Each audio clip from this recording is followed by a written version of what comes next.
ఈ ప్రభుత్వ సహకారంతో నిబంధనలను తుంగలో తొక్కుతూ ఒక్కొక్కటిని అధిగమిస్తూ ముందుకు పోతా ఉంది.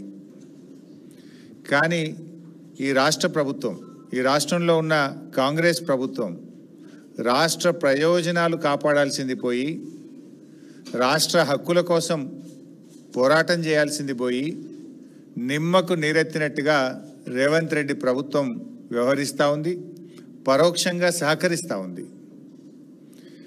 ఈ ప్రాజెక్టు పురోగతికి సంబంధించి ఇటీవల జరిగిన తాజా పరిణామాలు ఏవైతే ఉన్నాయో మీడియా సాక్షిగా ఈ ప్రభుత్వం యొక్క చేతగాంతనాన్ని, ఈ ప్రభుత్వం తెలంగాణ రాష్ట్ర ప్రయోజనాల్ని ఏ రకంగా కాలరాస్తుందో నేను రాష్ట్ర ప్రజలకు వివరించదలుచుకున్నా, ఈ ప్రభుత్వాన్ని కూడా హెచ్చరించదలుచుకున్నా. మొట్టమొదట ఇది కేంద్ర మంత్రి సిఆర్ పాటిల్ గారు మన రాష్ట్ర ముఖ్యమంత్రి రేవంత్ రెడ్డి గారికి రాసిన లేఖ. సిఆర్ పాటిల్ గారు గత నెల 23 సెప్టెంబర్ 2025న ఈ లేఖ రాశారు. మన ముఖ్యమంత్రి రేవంత్ రెడ్డి గారికి 20 రోజుల క్రితం రాసిన లేఖ ఇది. ఈ లేఖలో ఏం రాశారంటే, ద పిఎఫ్ఆర్ అంటే గోదావరి బనకచెర్ల ప్రాజెక్టుకు సంబంధించిన pre feasibility report, the PFR is currently under examination. 1. 2. Further, the government is in receipt of the consensus raised by the state of Telangana on Polavaram Bankacherla link project and is following due process for techno-economic appraisal of the project. అంటే మేము ఈ Polavaram Banakacherla project యొక్క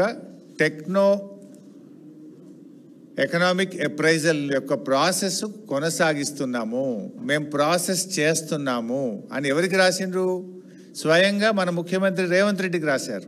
ఎన్ని రోజుల కింద రాశారు? 20 రోజుల కింద రాశారు. అంటే 20 రోజుల కింద నీకు ఉత్తరం వచ్చినా ఈ రోజు వరకు రేవంత్ రెడ్డి స్పందించాడు. అసలు ఎట్లా చేస్తారు?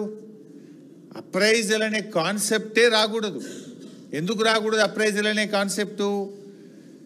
It is not qualified to examine.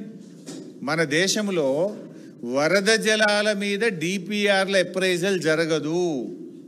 మన దేశంలో ఉన్న సెంట్రల్ వాటర్ కమిషన్ నిబంధనలు కానీ, మన రాజ్యాంగం కానీ, మన దేశంలో నదీ జలాల పంపిణీ కానీ ఎప్పుడు కూడా నికర జలాల మీదనే జరుగుతుంది.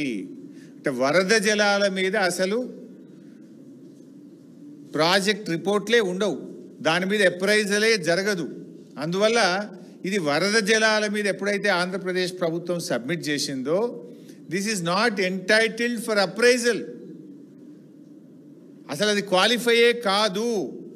అయినా కూడా మరి రేవంత్ రెడ్డి గారు అప్రైజల్ చేస్తున్నాము ఇంత క్లియర్గా, the pre feasibility report is under examination అంటే కేంద్ర ప్రభుత్వం పరిశీలిస్తుంది అని కేంద్ర మంత్రి రాష్ట్ర ముఖ్యమంత్రికి రాస్తే ఈ ముఖ్యమంత్రి ఏం చేయాలి?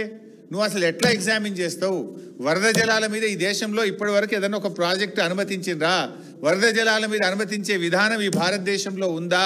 మన చట్టం అనుమతిస్తుందా? నువ్వు ఎట్లా చేస్తావు అని చెప్పి ప్రశ్నించాలి. వినకపోతే సుప్రీంకోర్టు పోవాలి. ఎందుకు మొద్దు నిద్రపోతున్నావు అంటే పరోక్షంగా నువ్వు సహకరిస్తున్నావు. నీ కాంట్రాక్టుల్లో వాటా ఉందా? నీకు పర్సెంటేజీలు ఉన్నాయా? ఎందుకు నువ్వు సహకరిస్తున్నావు అని నేను అడుగుతా ఉన్నా. రాష్ట్ర ముఖ్యమంత్రిగా రాష్ట్ర ప్రజల ప్రయోజనాలు కాపాడతావా, నీ స్వార్థం చూసుకుంటావా? ఇది నంబర్ 1. నంబర్ 2, కర్ణాటక ప్రభుత్వం, ఇది కర్ణాటక రాసిన లేఖ. ఇదే గోదావరి బనకచెర్ల మీద కర్ణాటక రాష్ట్ర ప్రభుత్వం కేంద్రానికి రాసిన లేఖ. ఎంత స్పష్టంగా రాసిండ్రు ఇలాంటి వాళ్ళు. కర్ణాటక ప్రభుత్వం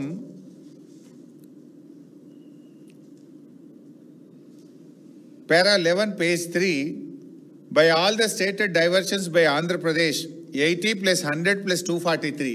80 ఏమో పోలవరం ప్రాజెక్టు, 80 కంటే ఎక్కువ పోలవరం రైట్ మెయిన్ కెనాల్ నుంచి ఇంకో 100 తీసుకుపోతుండ్రు. 100 ఇప్పుడు బనకచెర్ల 243. 80 plus 100 plus 243 మొత్తం కలిపితే మాకు అగ్రిమెంట్ ఏదైతే అప్పుడు ఆంధ్రప్రదేశ్, మహారాష్ట్ర, కర్ణాటక కలిపి గోదావరి బచావత్ రిపోర్ట్ ప్రకారం, అవార్డు ప్రకారం ఒక అగ్రిమెంట్ చేసుకున్నారు.